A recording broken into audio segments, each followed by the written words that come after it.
Hey, what's up, guys? It's Drew from the Sober Fix podcast. If you're just checking out this channel, we get into addiction, recovery. I bring guests on that talk about their inspirational stories of hope, how they turn their life around, how they maintain sobriety today. And I got another great episode. We got Tamika on, and she gets into her alcoholism, the role that alcohol played in her life, why she loved it so much, and then the problems that it started to cause in her life. She also gets into having some sobriety and turning back to alcohol and how that worked out and how she made it back to sobriety, which is the most important thing. I hope you guys enjoy this episode, and don't forget to like, comment, share, subscribe. Let me know what's going on with you. Let me know if you have any questions that you want me to ask guests.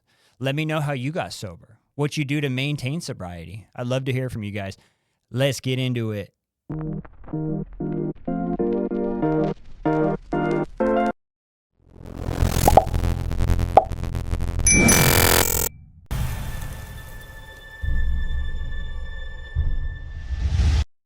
Hello, everyone. Thank you for checking out another episode of the Sober Fix podcast. I just want to say real quick before we get into this, I appreciate your guys' comments. I've got a lot of really cool comments lately, people telling me what they're going through, people in different countries.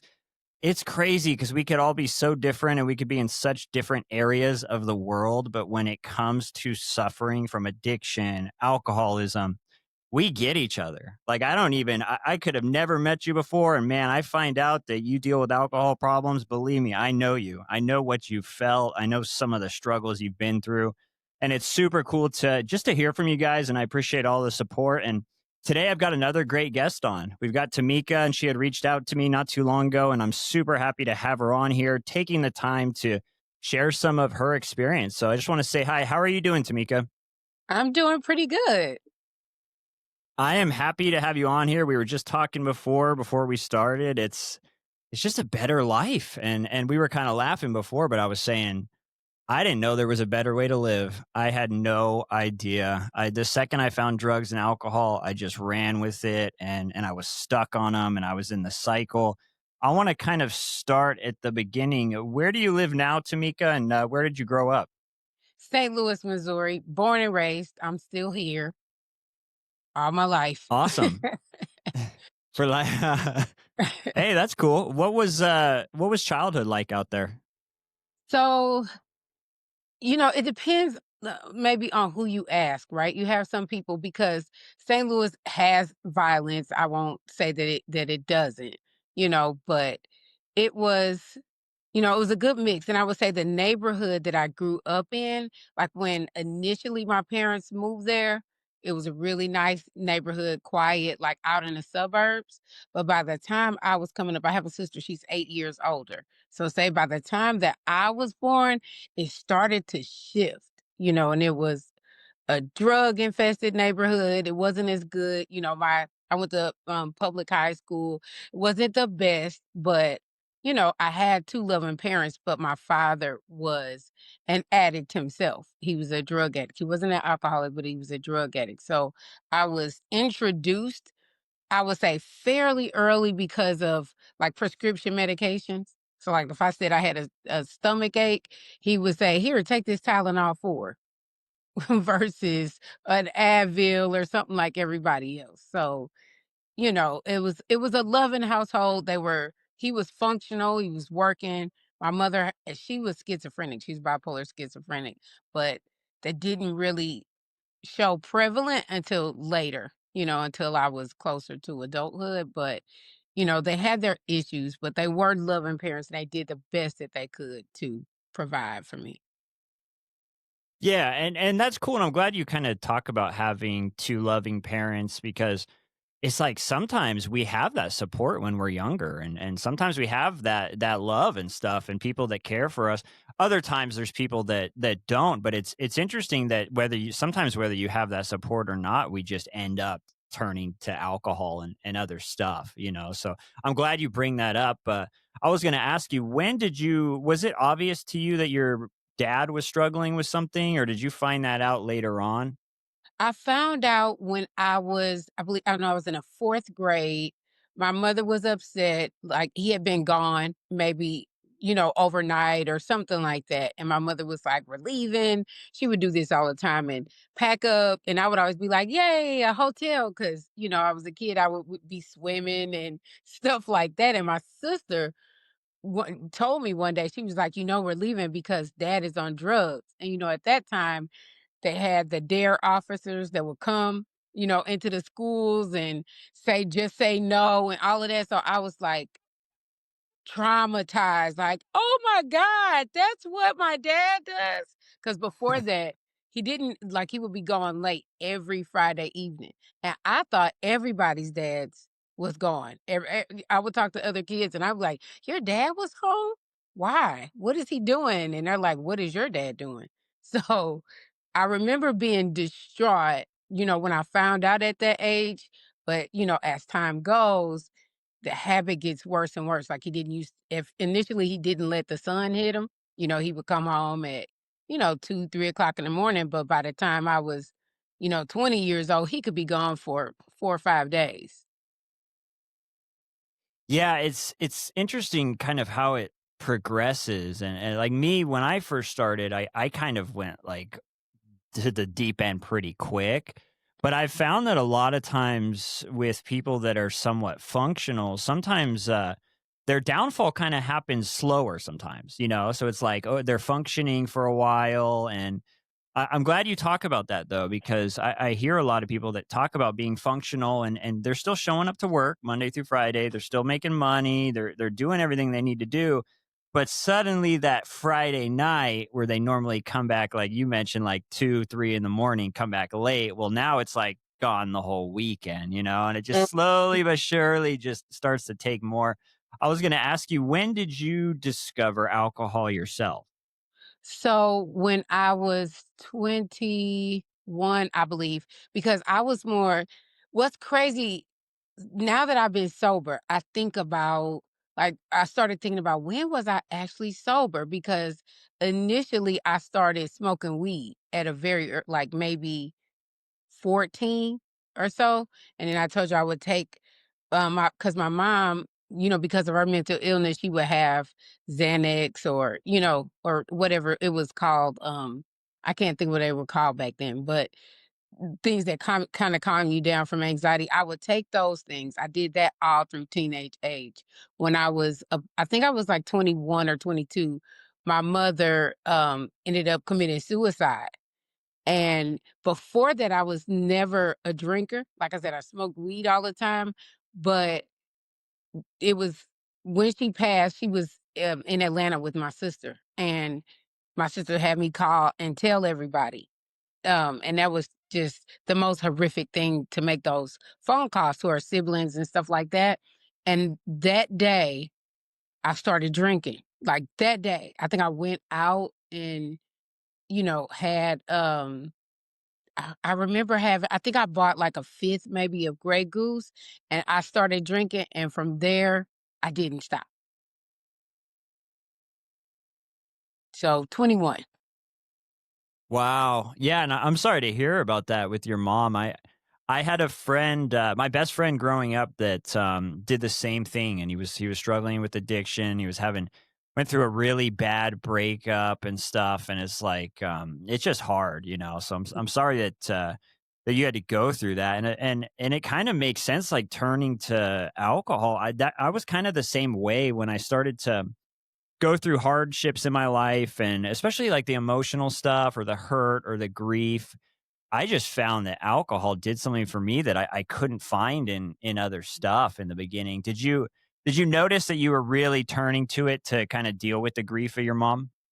Not necessarily that way. I do remember though once where I had a realization that I didn't smoke weed anymore or anything. I just drank. I think I was in a car with a friend and he was smoking weed and he passed it to me and I hit it and I all of a sudden got very paranoid and like I hadn't and I that in that moment I realized like when was the last time I even did this?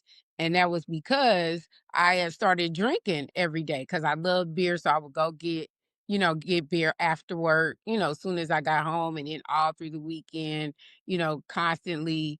going out partying, because initially it was a party thing, I felt like, but then it started to pick up, with after work, because initially it was weekends or whatnot, but then it was after work every day. And then on the weekends, it would be 6 in the morning. As soon as they started selling beer, I was going to buy it. So, yeah, it was kind of like a gradual type of trend of me noticing that, oh, I don't even do anything else but drink.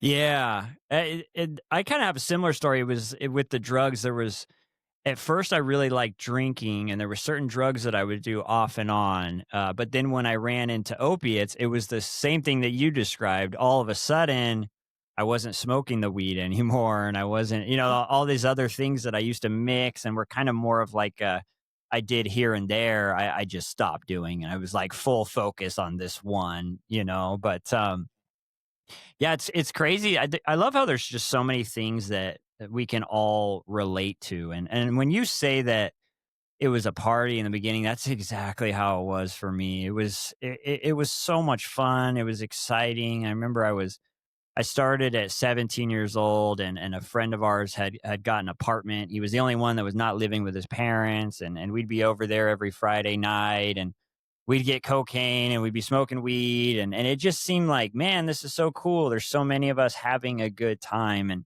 just like you mentioned, is like, well, the weekends got longer, and all of a sudden the weekends went into Monday, and then next thing you know, I'm just waiting until work was over. Do you remember, just did you get to a point where you were just like, I cannot wait to get home to crack open a beer? Oh, I didn't get home. I I left work and I went to the gas station next door and I cracked it in the car on the way.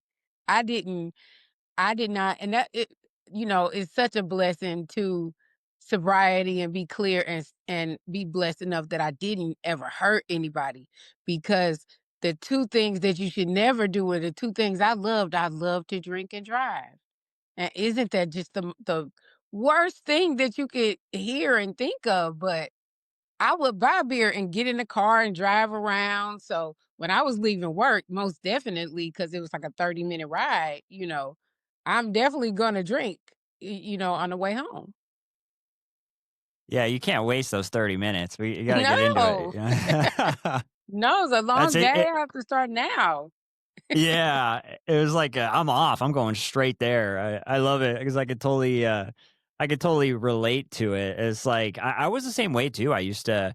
It's interesting because I got one DUI when I was, I think, 18 years old, and then I swore, I'm like, I'm not drinking and driving again. But the problem, and I'd say that while I was sober, but then the second I had a couple of drinks in me, I just didn't care anymore.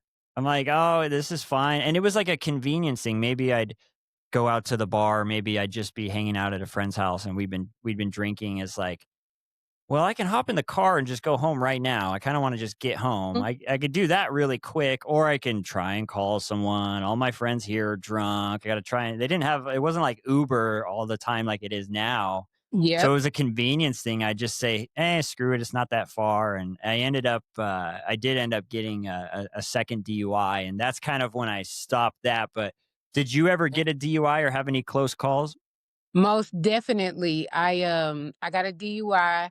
I went to my boss had a bachelorette party, and I went out to like a casino, a Ameristar casino, like the hotel, and ended up I was there and I wasn't supposed to stay the night like her bridesmaids were, but I just woke up in the morning like, what happened? And they told me that I blacked out. Like I was talking and then I just blacked out right there and had the nerve to get up, fix a drink. I was still drunk, of course, fix a drink, get in the car, hit the highway to get home, and I hit the median on the highway, and the lady stopped, to help me because again, I come to and had hit the airbag had deployed and all of that, and she was like, "Oh my god," I was so scared because she said she saw me going by, and then she just saw me going by at full speed, so I guess when I blacked out, like, my foot hit the pedal and pushed it all the way down, and I hit the median, so,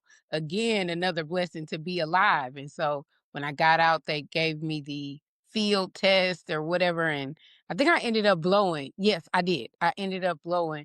My brother-in-law had to come get me and everything, and then I had to do say top and all of that stuff. But that was the only DUI that I had gotten. Wow, yeah, and I'm happy to hear that you were okay with that. I remember I hit a light pole at one point in a blackout, knocked the light pole onto this person's like side gate. Luckily, didn't hurt myself, didn't hurt anyone, but I continued to drive in Mm, the blackout for another 2 miles. It's weird because I have like a vivid memory of because when I hit the light pole, I messed up one of the tires. So I was driving on like 3 tires and a rim, and I have this vivid memory of having to hold the steering wheel tight because it was like everything was scraping on the ground and stuff. And man, and then, of course, someone had followed me and I got her that was when I got, the first DUI, but I look back on that time and I'm like, "Man, I'm just so grateful that I just did not hit anyone because I could have easily been in a position, during that time to where I could have hit someone, you know?" mhm.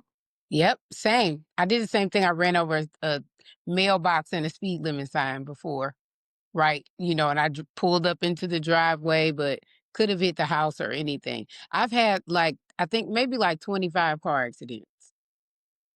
Oh, wow. Oh, so you've had A your fair lot. share of accidents. Oh yes. Oh yes. And believe it or not, most of them was when I was smoking weed more than it was when I was drinking. And I Oh, probably really? became a little like after the DUI and getting a little older, I stopped. I stopped insisting that I can drive and go home. I would do a lot more riding with people. I guess kind of coming to that realization, like, girl, you are an alcoholic. You are. So at least get a ride. That's at least the least that you could do. 'Cause I couldn't Yeah, stop and drinking. yeah, and how did like, when was it after the DUI that you started to consider that you might be an alcoholic, or when did that start to come about? Well, I would say I probably for sure, cause I had my son at 30 and I'm 46, so I had my son at 30.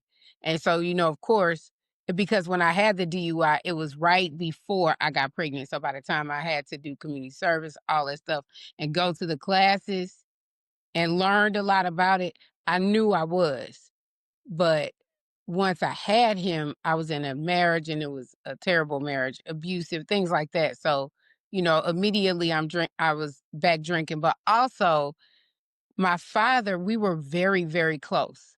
And it was no topic that we couldn't discuss. So he talked about doing drugs and being high. Like, so I would go through phases of wanting to quit and having conversations with him and him being candid with me about, you know, he still had his level of denial. So I kind of, in a certain sense, always knew because he always talked about it. As a kid, he used to give me sips of liquor and say, he would give it to me and he would say, be careful because the chemical dependency runs in our family. And I was like 11. So, like what? I don't get that. So it was kind of always a sense of knowing, but I really knew, I think after I had my son, where I was like, okay, it's a problem. I cannot stop. Yeah, and how did you try and stop? Did you just try and stay away from it, or maybe stay away from, not buy it? What was your kind of, Yeah. yeah, how'd you Yeah. do that? Just say yes, not buying it, or it just wouldn't last long because I would tell myself every day, like, okay, I'm not going to stop today. I'm not going to stop at the store today. I'm not. And I could be saying it currently and pulling into the gas station to get that beer. So I, I didn't, I didn't try anything outside, of that, of just saying, I'm not going to do it because I hated the fact of, I didn't believe that I didn't have lack that much, self-control, but I did. I did. Yeah, I always tell people, like, I could quit alcohol, but I can't, like, stay quit. Like, I'll quit for a day or a couple days. I'd have, like, a bad night, and maybe I'd have a blackout, kinda like you talked about, and I'd wake up the next day, and my friends would be telling me kind of what happened the night before because I wouldn't remember, and first I'm like, I didn't do that. There's no way I did that. There's no way I said that. But like something inside just I would feel it. You know, it was like this weird feeling like, oh man, I think I don't remember doing that, but I kind of vaguely feel like I did. And so then I basically just have an overall bad night and I'd say, look, I'm done with this. I've got to chill out. I got to do something different. I keep running into issues with this. I always over drink. And so I'd say, look, I'm done. And sometimes I'd be promising myself, I'd be promising others. And I could swear that I was gonna be done. Just that's it, and like you talked about, next thing you know, I mean, that night, I have a drink in hand, I have a drug in hand, and that's when it's kinda started to scare me because I started to realize, "Oh, man, I don't think I have control over this or as much control as I really thought I did." Did you ever get to a point where you kinda just started to realize, like, I don't know. Maybe I don't have as much control over the drinking as I think I do. Oh, for sure. Like, cause like you said, all those times of I'm gonna stop. And the sad part is I started to resign to it where I started kind of trying to make sense of, well, my dad lived his life like I should be fine. I could still drink. I still go to work every day. I've had the same job for this many years and it's not hurting anybody else. So I'll be fine. And I have a video on my page where I talk about comparing myself to a celebrity like Whitney Houston or something. Like, look how successful she is doing drugs. I'll be fine. Like, that's rational. So I started to I guess, kind of give up. Like, this is just what my life is because I can't stop. Yeah, I was that was the same way. The last few years of my drinking and using, because for so long I used to just say, "Oh, I don't have a problem," or "It's not a big deal," or "I'll figure it out later," or I just need to organize my life a little bit better. I just need to maybe just learn a couple things or just hang out with different people. I had like every excuse in the world. I believe me, if there's an excuse to use, I used it as to why I didn't have a problem or I wasn't an alcoholic. But then towards the end, the last couple years, I was kind of the same way. I couldn't deny it anymore. And I kind of just was like, this is how it's going to be. And I don't really know how to live a sober life. I don't know what to do. So I might as well. It was like the rationalizing, like you mentioned. It was just like, hey, look, this is the way it is. And I kind of gave up a little bit, but I was going to ask you, how did you then go from being at that place where you didn't really want to, you kind of gave up to then getting sober? What kind of changed for you? So at the very end of 2021, at the holidays around Christmas time, me and my whole family, we got COVID. And after we got COVID, every time I would drink, I was getting headaches, like terrible headaches. And so maybe it could have been about, I don't know, let's say like February or something of 2022 when we cross over into the next year. I was just like, I can't, it was making me sick. I felt bad and I was like, well, this is a grand opportunity to just try to stop, since it's making me feel so bad.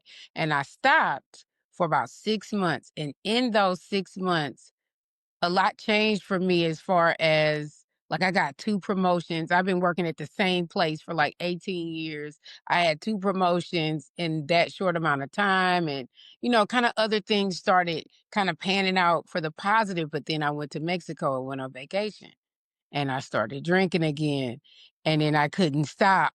So it took a whole nother year to November of 23 to finally stop.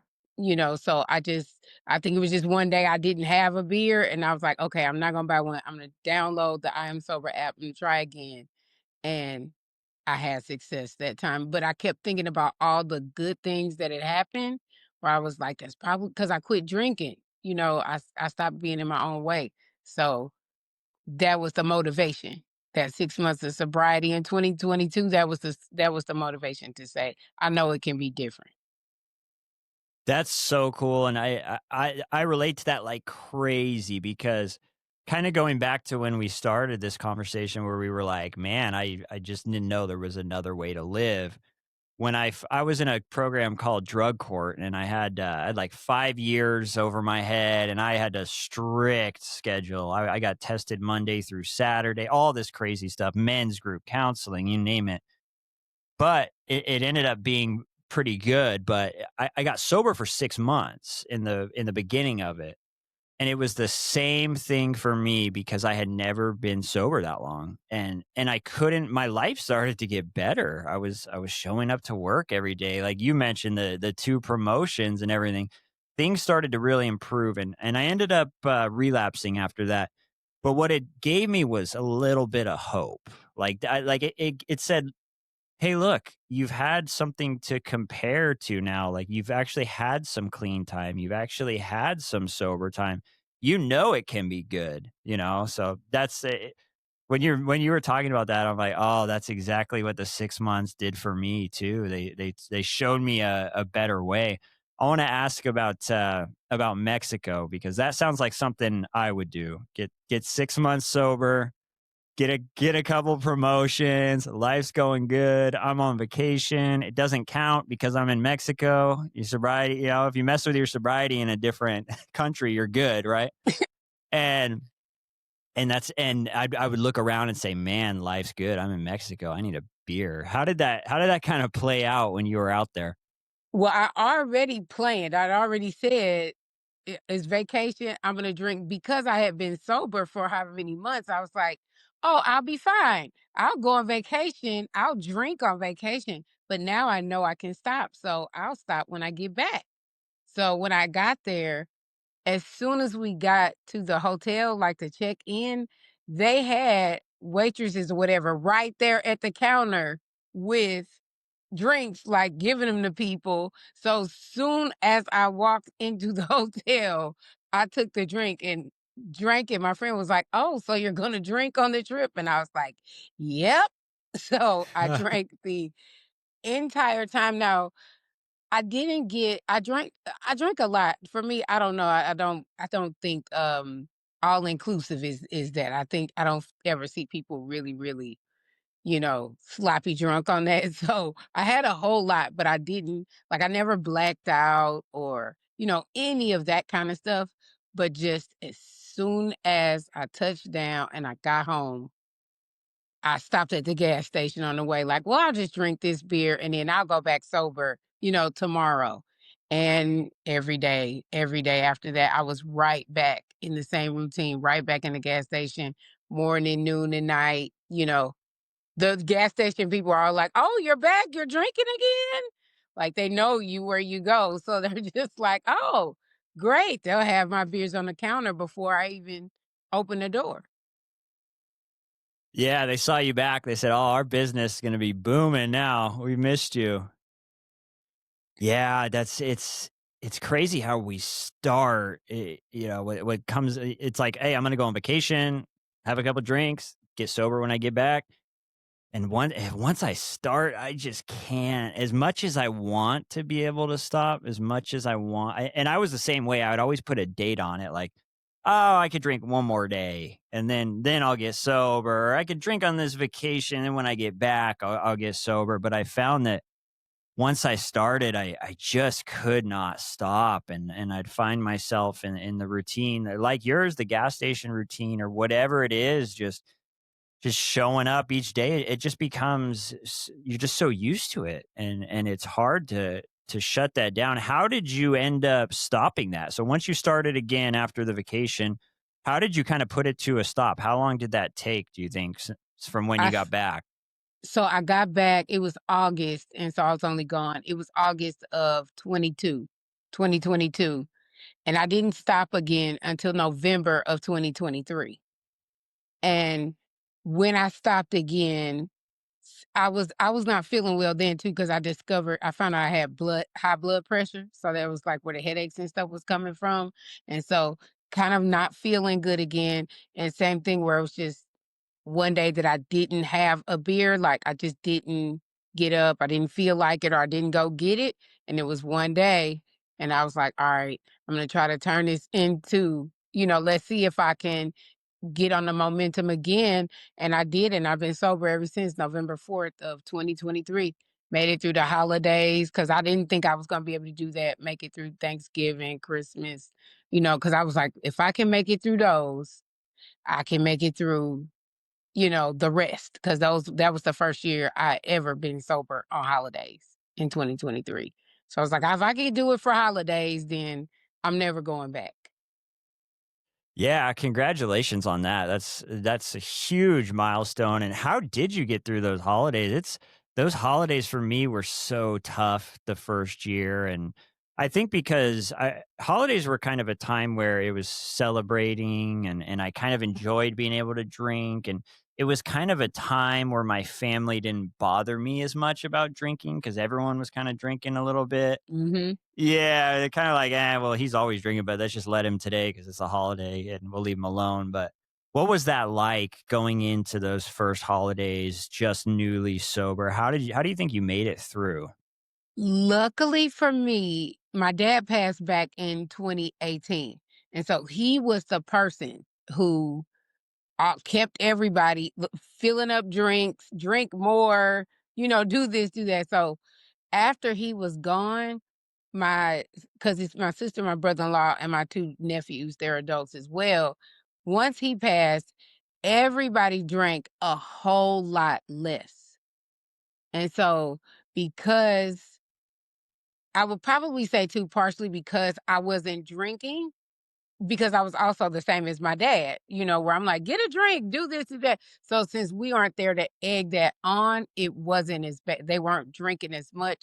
So, and I'm sure somewhat in support of me. My sister just told me the other day that she drinks like, probably 60% less because I don't drink anymore. So luckily it wasn't, and holidays aren't what they used to, where we used to have our whole family together, like aunts and uncles and cousins. And it's not the same anymore. I think social media people just say Merry Christmas on Facebook now. So it wasn't it wasn't as much of a task. I wasn't with everybody who, did a lot of drinking. So it was a lot. It wasn't as bad. Just the Yeah. mental part. The mental part.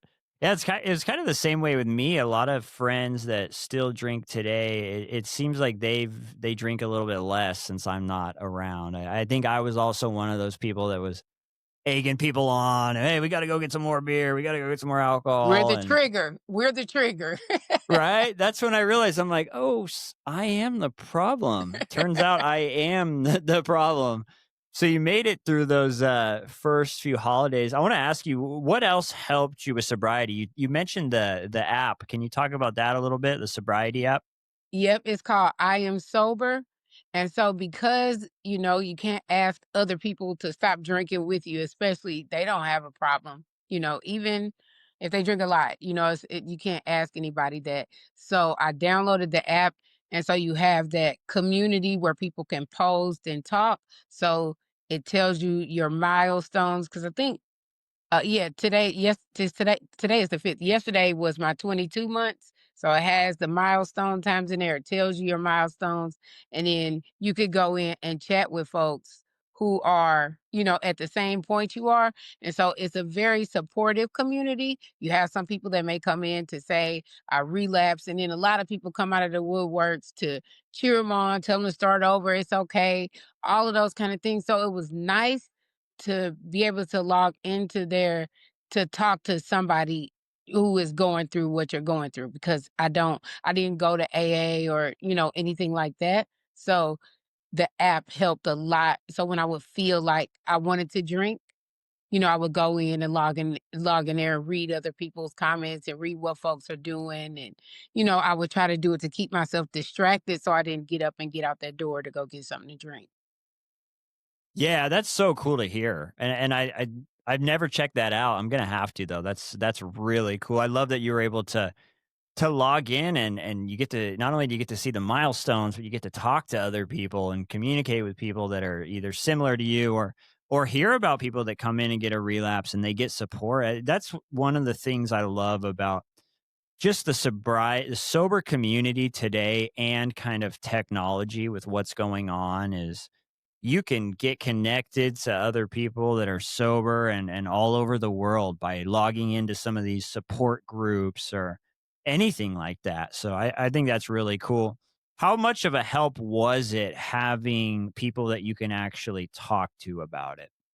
I think it was a huge help. I have a therapist. She's been my therapist probably since maybe like 2016. And so she's been on this journey with me the whole time of, me sometimes crying drunk during therapy about drinking and, so she's always been there and been supportive as well. So, to have somebody to talk to and talk to about the psychological aspect of, addiction and whatnot. So it was for me, I felt like it was key. And some of those other times not being able to get sober, I think that was kind of the piece that might have been missing. That encouragement that you get from people who really can understand or really relate. Of course, your family members, they want you to get better, but they don't understand. You have those few people that'll say, well, maybe you could just have a drink sometimes and you'll be fine. It's like, no, if I could, I would. We wouldn't be having this conversation. So nice to talk to people who they really get it. Oh, I could not agree more. I had so many friends, coworkers, people in my life that they meant well. Like you said, they meant well. They wanted to see me do better in life, but they'd tell me things like, "Hey, look, we're gonna go out. You're gonna have 2 drinks. That's it. We're gonna have two. We're gonna cut it off. We're not touching the hard drugs. This and that." And it just never worked. And one thing that you mentioned that I just absolutely love is that, like, if you had the ability to just have one, you would have. You would have done it. It's funny when people say that stuff because I get comments all the time where people are like, "Oh, dude, you just need to have some self control or whatever." I'm like, I promise you guys, if I was able to do that, I would have done it DUIs ago, years locked up ago, jobs lost, cars crashed. Like, I promise you, I believe me, I tried. I tried my hardest, but it just was not working. I want to talk about therapy real quick because part of my drug court program in the beginning was I had to have a therapist, and we did therapy. They provided it, which was super cool. They provided it once a week, and I had never really done it before. I'd done a little bit of therapy and rehabs and stuff, but I found it to be very therapeutic. It was nice to be able to just talk to a professional about what was going on with me, get some of their kind of experience and some of their expertise. Tell me a little bit about therapy. You mentioned having the same therapist from when you were drinking to now sober. How much has therapy helped you along this journey?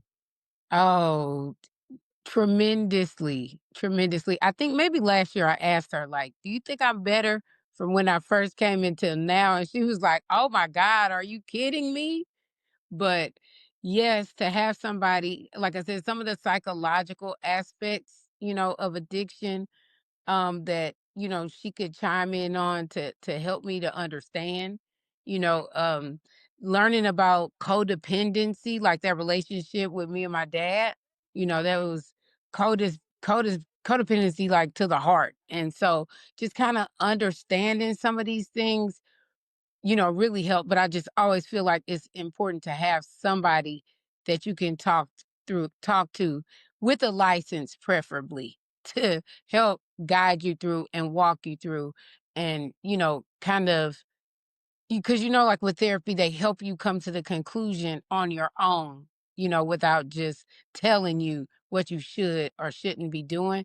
And I think that that was key. I just recently had a breakthrough with her where I was telling her I realized that, like, now I thought that I was self-confident before. I'm a person, like, I'm loud, everybody knows me, I could get up on a stage, I'll do this, I'll do that. I'm that kind of person, and I thought I was a confident person, but then I realized since I've gotten sober that I couldn't have been confident before because I didn't even wanna be me. I wanted to be drunk all day, and I was telling her that I feel now that my confidence comes from the inside, for lack of better words, not for outer accomplishments. And I told her I think part of that was every day I woke up, I didn't want to drink. I said, I'm not going to drink again. But every day I did. So I was betraying myself every single day. And that's just like beating yourself up. And I know that some of coming to that conclusion has partially been talking to her, about different things and really putting those pieces together. Cause some of that could be maybe why I was drinking in the first place. I mean, it is hereditary, but feeling anxiety or feeling low self-esteem or, like with me, it was grief, and still feeling less than like I don't have a mom. I don't have anybody who's gonna take care of me. My dad's on drugs, so I don't have anything. And so feeling less than is something that could have gotten me into that cycle of, abuse, alcohol abuse. Yeah, and that's all great stuff. And it's like the knowledge that we start to get about ourself and kind of just therapy really, it was the same thing for me. It just really helped me be kind of in tune with what I was dealing with, my emotions. I love that you talk about thinking you had confidence before and then realizing that you really always needed alcohol, and now it's like you realize the kind of the true confidence where you can be yourself. And that's one of the many things that I think I love about sobriety. It took me some time to feel okay and to kind of get used to it, but as time went on, I just felt like my more authentic self, because before I was always masking something with alcohol, or I always, anytime I felt good, it was always a very like synthetic good where it was just like the substances or just the alcohol. It's like I feel like today I'm like finally free from all that, free from the addiction. Do you feel that today, like you just have a new freedom in sobriety that you didn't have before when you were drinking? Yes, so much. Just, it's I worry a lot. You wake up with that guilty conscience when you drink it. You don't know what you did. You don't know what happened. You don't. So just being clear every day, feeling free to be yourself. Or it's okay. Like before, I was always on. Like I run into people now, and it's still people who might say, yeah, remember you said this to me or because I was one of those people like giving folks a hard time, harassing folks.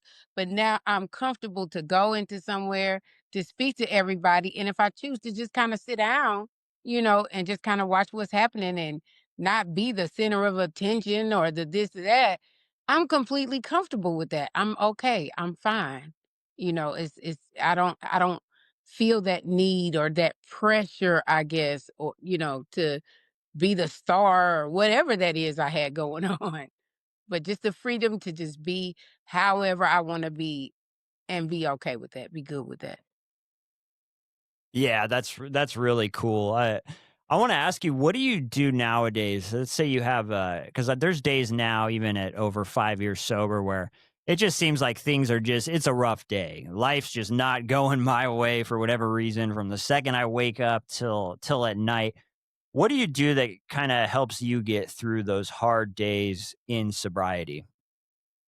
Um, a lot of times, cause from the beginning, what I think made things worse is I don't tell myself I'm never gonna drink again. I know I shouldn't and all of that, but, like, say if I'm really, really struggling, like, I really wanna get something, I start doing things, like, I'll say, "I'm gonna I'm gonna get something to drink after I do the dishes." Then I'll do those, and then I'll do something after this, or versus telling myself never, I try to find something productive to kinda do. Because if I'm just sitting around, then, that frees me up to say, "Well, I'm just gonna run and go get something real quick and I'll be fine." But I find things to do, something productive to try to focus on to keep me, busy until it doesn't take long to where I forgot I had that thought.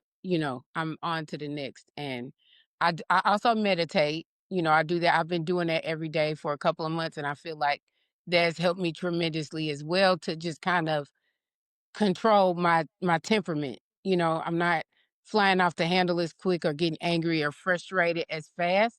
Just learning how to kind of work through those emotions. And because when you get sober up to, you have to get used to having emotions. You didn't have those before. So you got to work through figuring out how to deal with them productively. But I usually try to kind of keep myself busy in those moments and try to push it to the back and say, I'll do it later. And then I just don't. Yeah, that's great advice. Is finding something to focus on for a little bit, and you mentioned too that eventually it passes. Like sometimes in the moment where you're having a thought or maybe a trigger or something, and I remember in the beginning, the first couple months, I just was thinking about drinking all the time, and I just had to say no to it left and right all day long, and I found the same thing for me. If there was something that I could kind of focus on for a little bit and get my mind kind of distracted for a little bit, and then it would pass. And what started to happen is the when I would run into those moments, they started to pass like quicker and quicker, and I started to get little wins where I'm like, oh man, I made it through that. No, I made it through this, and it just started to get better. And I was the same way about not even to this day. I don't say that I'm never going to drink. I really like that you brought that up because when I would tell myself I'm never going to drink, it felt like it put a lot of pressure on me. Like, oh, you got to be sober for the rest of your life and stuff like that. And it just seemed like I had this weight on my shoulders, and I was like, oh, I don't want to mess this up, and it would stress me out. And so now I just say, look, I'm taking it a day at a time right now. I'm going to get through today. I'm going to get through this moment, whatever it is, and hopefully the next day want to do the same thing. But I was going to ask you, I normally ask everyone on here. I know we're getting kind of towards the end here. What advice would you have for someone that is just starting out and maybe they've never found a sober app, maybe they've never done counseling, they just don't even know what to do? What would your advice be on just kind of starting the journey towards sobriety? I know I tell people all the time, don't stop starting every day. That's what I used to tell myself because I would always say, I'm not going to drink today. Maybe I make it through half the day, but then I drink or whatever the case. Don't don't give that up. One day you will get through. One day you will, but don't ever give up the notion. Don't resign to the fact that you're stuck this way for the rest of your life. So every day that you get up, start over again. Try it again until you have some success. And then some of the other things, like you were saying, the apps or these or that, if you can get your hands on those, definitely, do those. And first and foremost, be honest with yourself. If you are an alcoholic or a drug addict, know that, remember that, and focus on that. Don't let denial take you to some place of, no, it's not that bad, or no, I can do a little, because I think you have to own the fact that this is who you are, that you have a problem in order to, you can't work on it if you don't know that you have one. Yeah, and I used to deny it for so many years. I denied it, and there was just nothing to fix. And the problem was I kept getting the same results. Like it seemed like no matter what I did, I just always ended up with a drink in hand, drunk, and there was never, what's weird is out of all the years, there was never a time where I started drinking again after a little bit of sobriety, and like I woke up the next day or the next week or the next month and like I didn't regret it. I always ended up regretting it. Always. It's like maybe the first night when I finally cracked open a couple of beers, I'd say, "Oh man, I feel good." I'd feel like kind of relaxed and stuff, but a week later, a couple days later, I always ended up regretting it. Was it like that for you where you just said, "Man, how did I do this again?" Yes, every single time, every time. Because, like you said, you take that sip and that you get that immediate relief, but that doesn't last long at all. And so, most of the time, because you can't stop, one turns to 15, and then you're tired, you're groggy, you don't want to get up, you don't want to go to work, and you're like, why did I even do this to myself over and over? Yeah, it's crazy. It's so nice to just be off the merry-go-round and just living the different life. And I'll ask you too as kind of the last thing, how has life changed now that you're sober? Your relationships maybe with family or maybe your relationships at work. How has it all changed since getting sober? So much has changed. That's what I cannot get enough of telling people, because I got sober and in the beginning of last year, I wrote a list of things that I wanted to do. that I wanted to accomplish. And I wanted to buy a house. I put all the attributes of the house that I wanted on the paper. It was a new car. It was so many things that I wrote. And I have been able to accomplish every single one of those things. So it just feels good to be clear and to have goals, to accomplish them. My relationships are a lot better. People call me so much more now. I'm a talker in general, but sometimes I'm like, "Oh my god, what do they want now?" But I am happy about it because I'm clear. I'm not slurring, I'm not fussing and cussing or complaining because I'm drunk about stuff. So, now people value my opinion. They want to hear from me. They want to hear what I'm talking about. People ask for help, in situations. And some would do that before, but it's a very different thing now. And again, just so much my relationship with my son is so much better. He hated me before. I won't say yeah, he just hated the drinking. But now we spend a lot of time talking, watching movies together, and just being clear. So definitely, people and with the sober aspect, I think, you have people now that kind of look up to me to say, even if they may not be drinkers, but just they have things that they want to accomplish in life, and they're looking at me like saying that they can do it. You know, if I stop drinking, you could do anything, anybody out there. Yeah, that's a really cool point. Is people, they almost, even if they're not drinkers, they see what you've been able to kind of turn around, and hey, look, this person couldn't stop drinking. They set goals, they figured it out, they worked hard to get sober. They've now been sober for a couple years.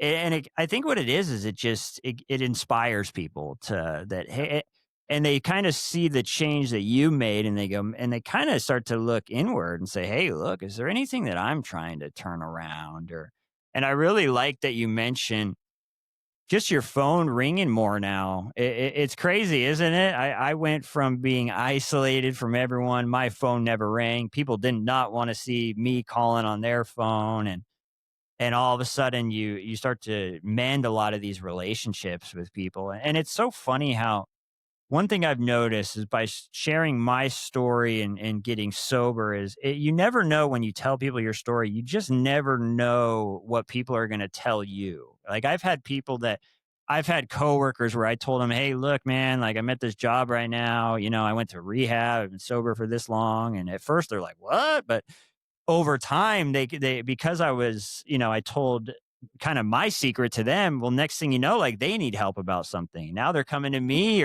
or they have a family or a loved one or someone that's drinking. And they say, "Hey, man, like, did you ever go through this or that?" It's just so cool how it opens up kind of this communication and dialogue. So, Tamika, I just want to say thank you so much for taking the time to come on. I'll ask you one last question. What is your goal, whether it's a sobriety, work, anything in your life over the next year? What are you working towards? What is something that you're focused on right now? Anything that you're trying to improve? Any goals? What do you think?